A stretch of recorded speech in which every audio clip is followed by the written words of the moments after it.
우리 함께 사도신경으로 신앙 고백하시겠습니다. 나는 전능하신 아버지 하나님 전지의 창조주를 믿습니다. 나는 그의 유일하신 아들 우리 주 예수 그리스도를 믿습니다.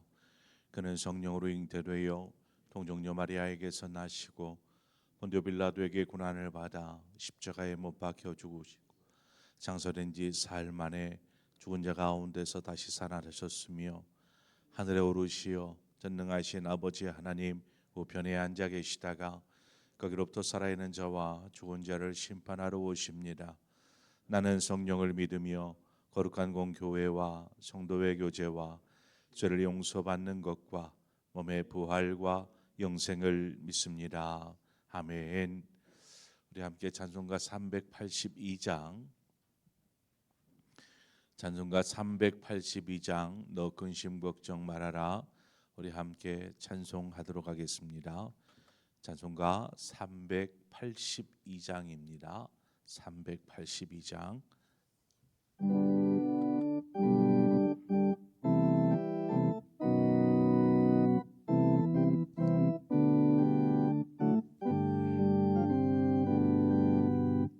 너 근심 걱정 말아라. 주 너를 지키리. 주 날개 밑에 거하라.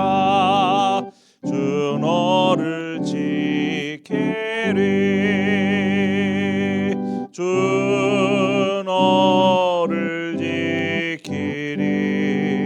아무 때나 어디서나 주 너를 지키리.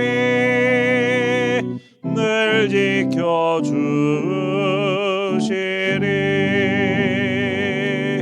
어려워 낙심될 때에 주 너를 지키리.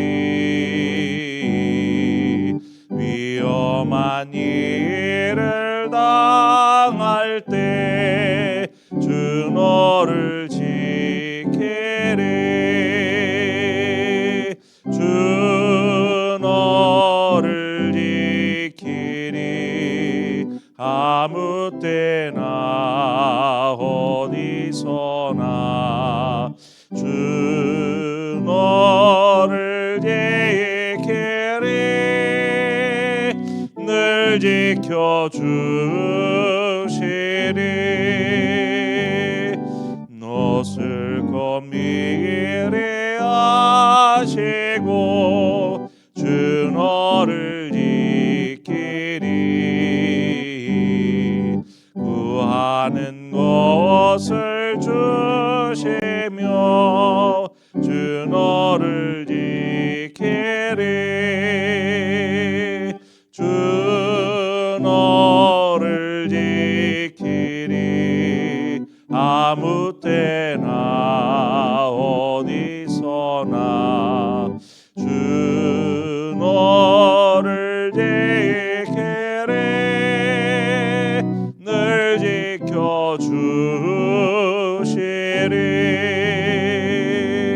어려운 시험 당해도 주 너를 지키리.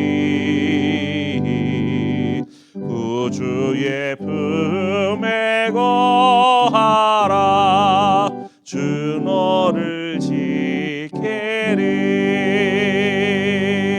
주 너를 지키리. 아무 때나 어디서나 주 너를 지키리. 늘 지켜주시리.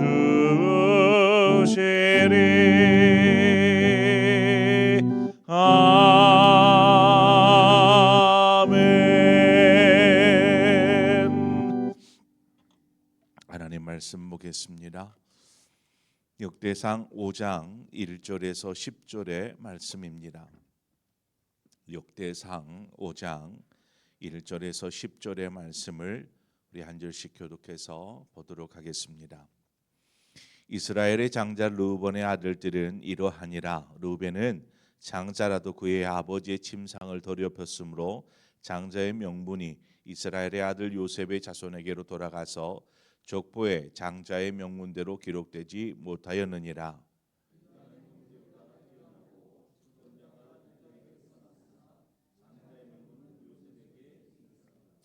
이스라엘의 장자 르우벤의 아들들은 하녹과 발루와 헤스론과 갈미요.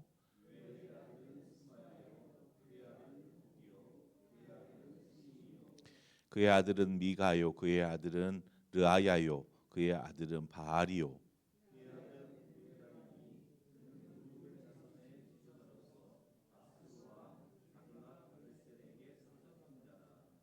그의 형제가 종족과 계보대로 우두머리 된 자는 여이엘과 스가랴와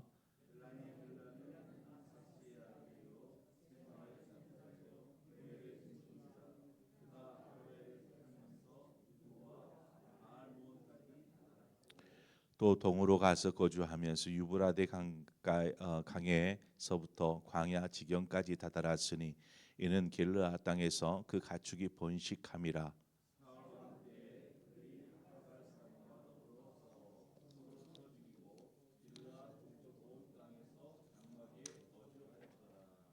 아멘. 오늘은 이제 야곱의 맏아들인 르우벤 지파, 르우벤의 자손의 족보를 함께 다루도록 하겠습니다. 오늘 우리가 이 본문의 말씀 중에 좀 유심히 살펴봐야 될 부분은 1절 중반에서부터 2절까지 이어지는 가로로 이렇게 채워져 있는 가로로 되어 있는 부분입니다. 이 부분을 보면 르우벤 지파의 계보를 이해하다가 이 르우벤이 맏아들임에도 불구하고 맏아들이면 장자이지 않습니까? 그러나 장자의 명분을 잃어버린 내용이 여기 그 족보 사이에 삽입이 되어 있습니다. 왜 르우벤은 장자이면서 장자의 명분을 잃어버리게 된 것인가? 이제 그것이 이제 가로 안에 이렇게 들어가 있는 거죠. 르우벤은 이제 그 형제들이 요셉을 죽이려 합니다. 그렇죠? 그래서 요셉을 나중에는 웅덩이에 빠뜨리고 상인들에게 팔아버리는 이러한 일들을 범하지 않았습니까? 그때 르우벤도 그곳에 함께 있었지만 어떻게 해서든 동생인 요셉을 살리고자 했던 사람이 르우벤입니다. 우리를 그를 해하지 말자 하면서 다른 형제들은 다 이를 갈면서 요셉을 죽이자 하는데 르우벤이 맏아들이면서 그렇게 살리자라고 이야기합니다. 또한 그가 그 창세기 49장에 보면 야곱이 자식들 한 사람 한 사람을 두고 마지막 유언의 메시지를 남길 때에 이 르우벤을 향하여서 뭐라고 하냐면 능력이 탁월한 사람이라고 이야기합니다. 그러니까 맏아들이면서 그는 능력이 탁월한 그런 사람이었습니다. 어떻게 보면 이런 성품들을 보면 그가 르우벤이 장자로서 갖춰야 할 어떤 그러한 기본적인 자질이나 성품들을 가지고 있던 사람이라고 우리가 생각해 볼 수 있지요. 그러나 그가 아버지의 침상을 더럽힘으로 말미암아 장자의 명분을 잃어버리게 됩니다. 그래서 장자는 다른 아들보다 2배의 분깃을 받게 되는데 그 2배의 분깃을 요셉이 받게 됩니다. 요셉이 자신의 아버지로부터 2배의 분깃을 어떻게 받습니까? 요셉의 아들 므낫세와 에브라임이 요셉을 대신하여서 아버지로부터 분깃을 받습니다. 그러니까 두 아들의 몫을 요셉이 받는 것과 같은 것이죠.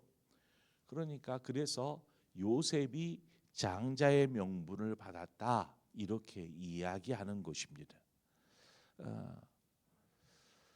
또 우리가 또 알아야 될 부분이 이제 유다 지파에 관련된 부분입니다. 유다 지파의 경우는 믿음으로 하나님과의 언약, 아브라함과 세워진 언약, 또 그것이 이삭과 야곱과 세워진 그 언약, 후에는 다윗과 세워진 그 언약, 그 언약의 계보를 잇는, 어떻게 보면은 믿음의 족보라고 말할 수 있죠.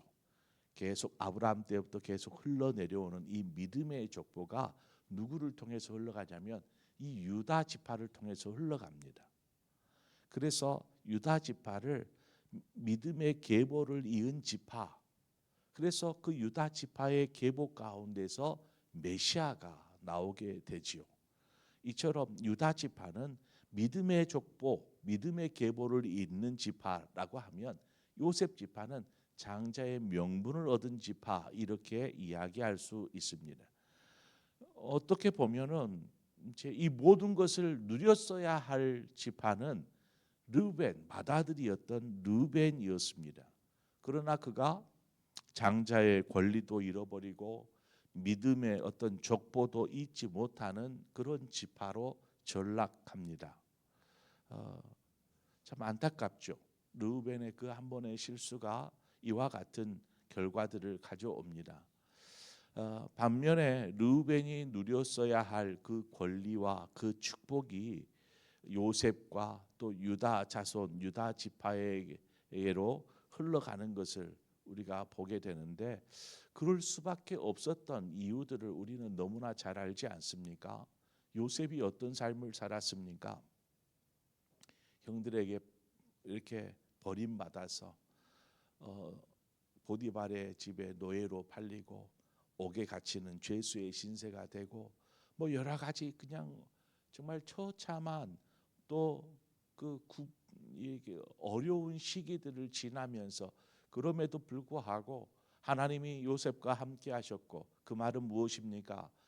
요셉이 하나님을 신뢰하면서 믿음 안에서 그때를 이겨냈더라는 것입니다. 그리고 결국에는 애굽의 총리가 되어지고, 또한 이 요셉으로 인하여서 야곱의 온 가족이 그 흉년의 때에, 기근의 때에 살림을 당하지 않습니까? 또 그 명맥이 유지가 되어지는 이러한 일이 요셉을 통해서 이루어집니다. 그러나 요셉이 장자의 명분을 받을 만한 그러한 믿음이 있었다라는 것입니다. 유다는 어떻습니까? 유다 지파 역시 자기를 희생합니다. 요셉을 살리기 위해서도 그랬지만, 나중에 이제 베냐민의 이유로 자신의 목숨을 희생하기까지 내어주면서 베냐민을 살리려고 하는 이 유다의 모습들을 우리는 보게 됩니다. 이처럼 어떤 하나님 앞에 신실하였고 삶에서 자신들의 헌신과 희생을 마다하지 않았던 이들의 삶이 결국 이들을 어떤 장자의 명분을 누리게 하고 축복의 삶을 살게 하는 근거가 되었더라는 것입니다. 자, 3절 이하부터는 루벤 자손의 지파의 자손들의 이름들이 기록되어져 있는데, 또 그들의 살았던 거하였던 성읍들의 이야기가 나옵니다. 루벤 지파는 요단 동편 땅에서 기업을 받습니다. 그래서 요단 동편 땅에 거주하는데, 원래 이곳은 하나님께서 약속하신 땅이 아닙니다. 요단 동편 땅은 이스라엘 자손들이 이제 그 원래는 동편 땅을 지나서 요단강을, 이제 동편 땅을 통행하여 요단강을 지나 이제 요단 서편, 즉 가나안 땅, 하나님께서 약속하신 그 땅을 가야 하는데, 이 그 요단 동편 땅을 그냥 지나가도록 좀 요청했지만, 그곳에 사는 그 거주민들이 이스라엘이 지나가는 것을 허락하지 않습니다. 그래서 맞서 싸우기 위해서 이렇게 군대를 이끌고 이스라엘을 대적하죠. 그래서 결국 싸움이 벌어지고, 그 싸움에서 이스라엘이 승리함으로 어부지리처럼 그 땅을 차지하게 됩니다. 요단 동편 땅을. 그러니까 이제 요단 동편 땅이 어떻게 보면은 이스라엘이 점령한 땅이 되어진 것이죠. 그런데 그 땅을 이렇게 르우벤이 보았습니다. 르우벤이 보니까 아주 목축하기에 너무나 좋은 땅인 것이죠. 풀도 많고 아무튼 목축하기에 살기에 너무나 좋고, 또 그 땅을 점령했으므로 그 땅이 살 수 있는 모든 조건들이 이미 갖춰져 있는 것입니다. 땅은 일궈져 있고 집들도 있고 거기에 들어가서 살면 됩니다. 이러한 모든 조건들이 갖춰져 있기 때문에 르우벤과 갓과 므낫세 반지파가 모세에게 이야기합니다. 우리에게 이 요단 동편 땅을 기업으로 주십시오. 그럼 저쪽 요단 서편 땅에서 우리의 기업 주지 않아도 됩니다. 이렇게 제안을 하게 됩니다.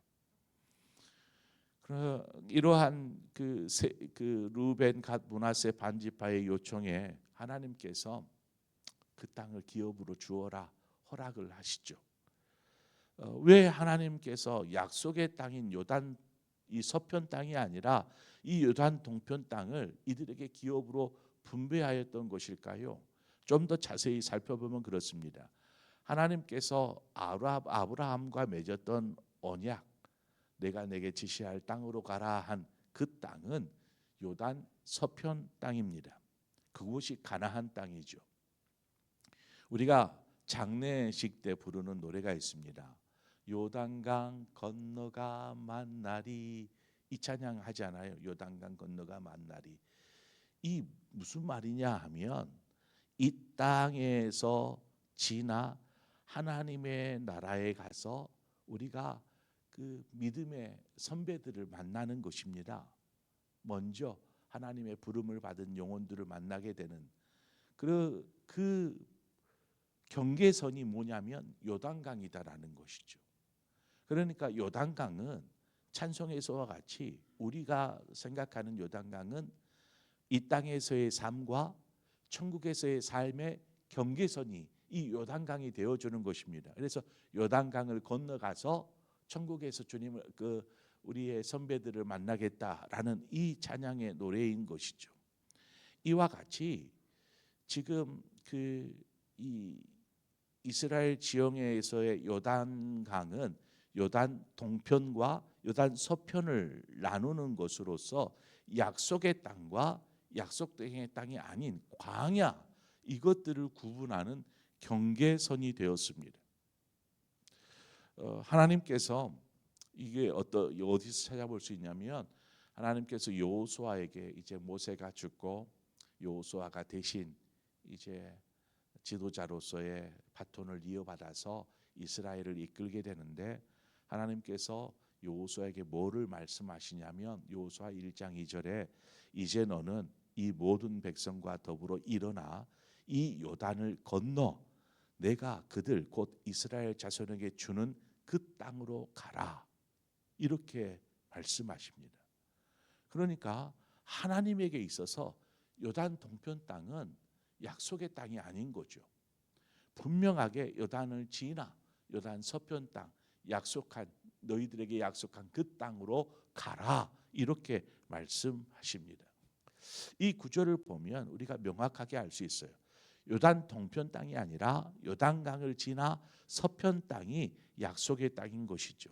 이 내용이 중요한 이유는 이스라엘의 심장부가 어디입니까? 이스라엘의 가장 중요한 핵심 지역이라고 한다면 하나님의 성전이 있는 예루살렘입니다. 하나님의 성전이 있기 때문에 이 예루살렘이 이스라엘에게서는 너무나 중요한 장소입니다. 이 예루살렘이 요단 서편에 있습니다. 르우벤이 기업으로 받은 곳은 요단 동편입니다.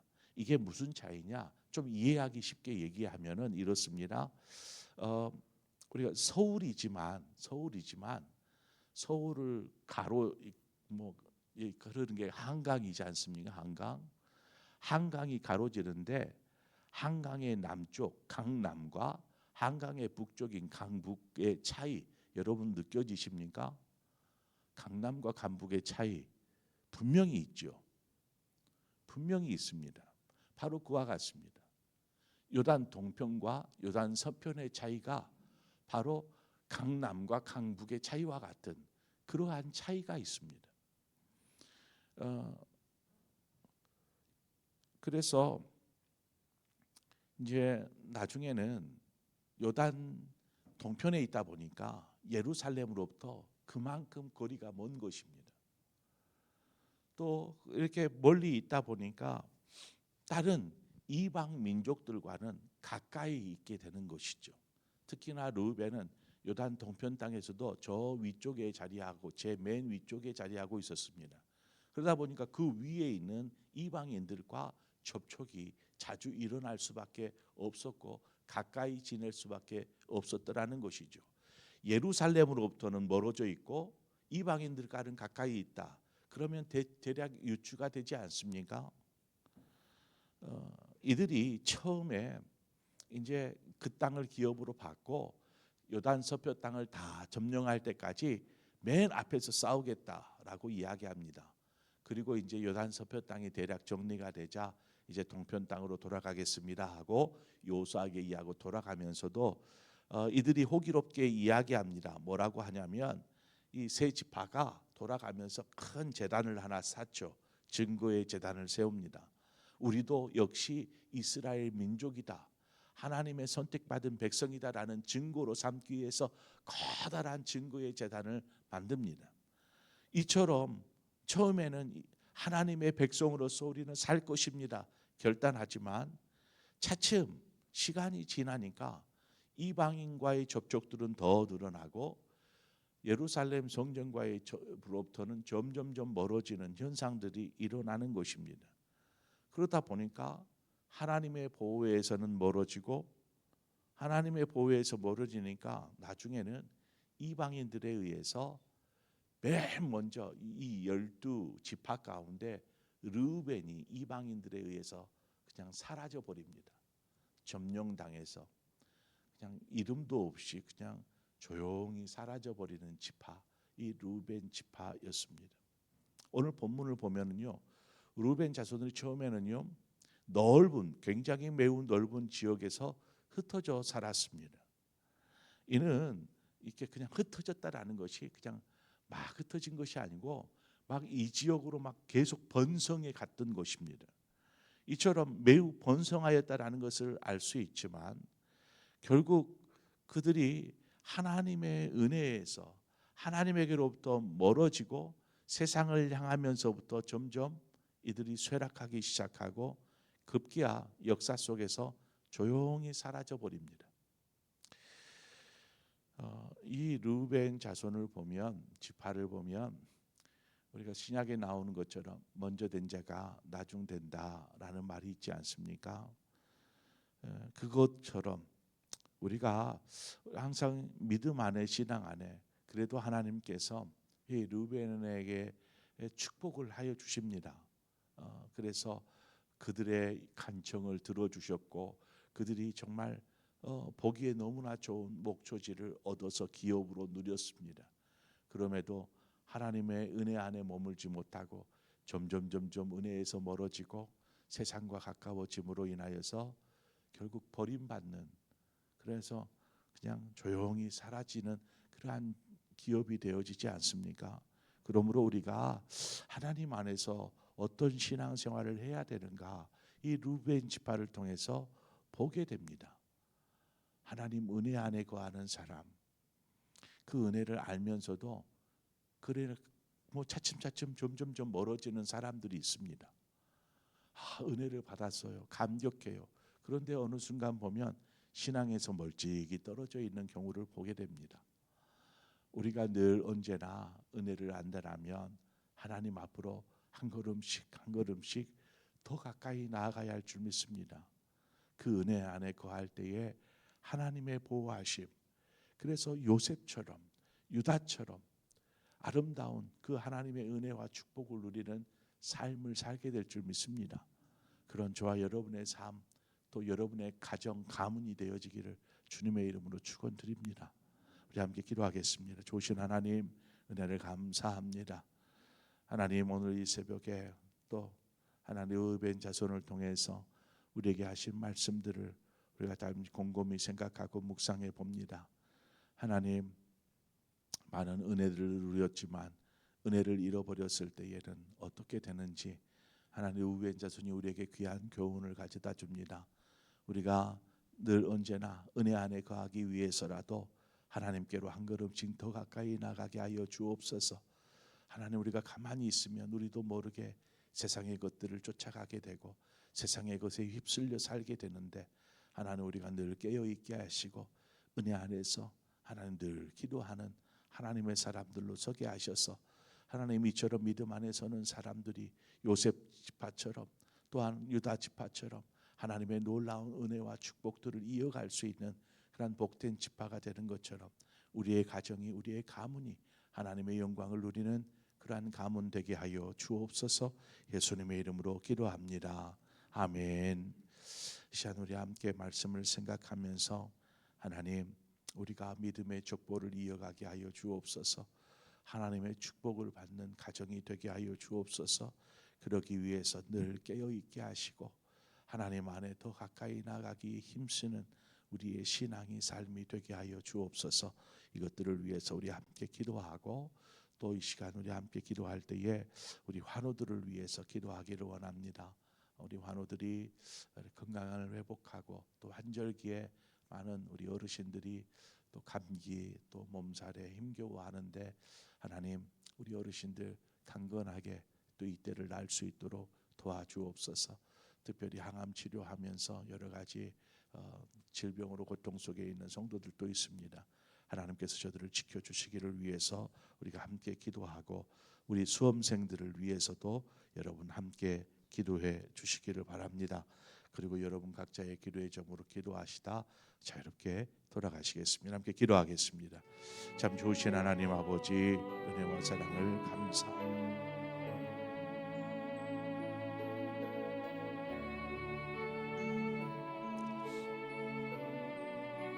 하나님, 하나님의 은혜로 아버지 하나님, 장자로 태어나서